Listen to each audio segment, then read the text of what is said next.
бұл жерде былай менің ең үлкен ағам, ол мысалы ислам кітабынан басқа ешбір кітап оқымайды. Мүлдем.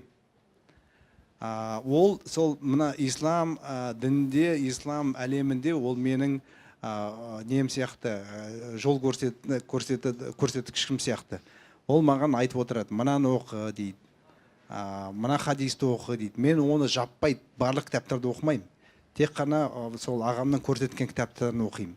Ол мысалы маған көптеген әсіресе шариаттың бизнеске деген көптеген ережелеріне көзімді ашты.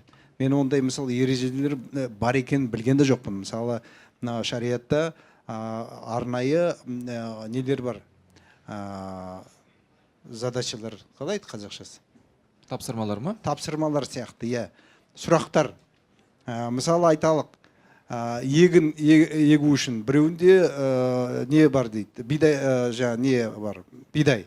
Біреуінде трактор, біреуінде жер, біреу жұмыс істей алады ана трактормен. Сонда пайданы қалай бөлу керек? Мен ондай мысалы тапсырмалардың исламда бар екен білген жоқпын, шариатта. Ондай тапсырмалар көп екен, бар екен. Қалай бөлу керек? Бизнес тапсырмалар дейсіз бе? Мен былай әртүрлі айтам, ол айтады, жоқ, мысалы. Тракторды жұмыс істей алатын адам үшін оған жалақысын төлеу керек. Жалақысын төлеу керек, өйткені оның мына бидайдың шығуына деген әсері ешқандай жоқ. Оған тек қана жұмысына төлеу керек. Тракторды берген адамға арендасын төлеу керек. Болды. Жерді берген адамға, оның арендасын төлеу керек, не 10%-ға дейін жаңа неден беру керек? Пайдадан.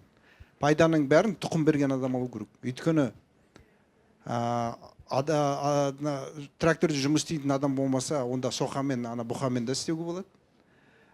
Егер жаңа трактор болмаса, жаңа айтқандай соқа бұқамен істеуге болады. Егер жер болмаса, Алланың берген жері көп қой, мынау болмаса басқа жері бар. Бірақ тұқым болмаса, еш өнім болмайтын еді. Сондықтан бұл өнімге себепкер екі нәрсе, ол бірінші Алла, екінші тұқым. Сондықтан пайданың бәрін тұқым берген адам алу керек. Екінші себебі жұмыс деген адам, мысалы 5-6 ай жұмыс істеп ештеңе алмаса, оны ешқандай мойнында тәуекелі жоқ. Трактор не болады? Трактор шамалы жұмыс істейді, енді шамалы бизнесі болады, бірақ трактор болып қала береді ғой. Жердің несі кетеді? Мысалы, өнім шықпай қалса, жердің түгі кетпейді, келесі жылы бидай емес, арпа егесе алады, басқа нәрсе.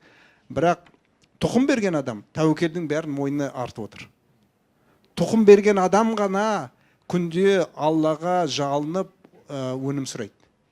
Трактор берген адам Алладан ештеңе сұрамайды. Жер берген адам Алладан ештеңе сұрамайды. Жері бар, не ол жер не болады? Оны өртенбейді, ол жарылып кетпейді, ол ештеңе етпейді. Тұқым берген адам ғана тәуекел мойнында болғаннан кейін күнде Аллаға жалынып, Алладан өнім сұрайды.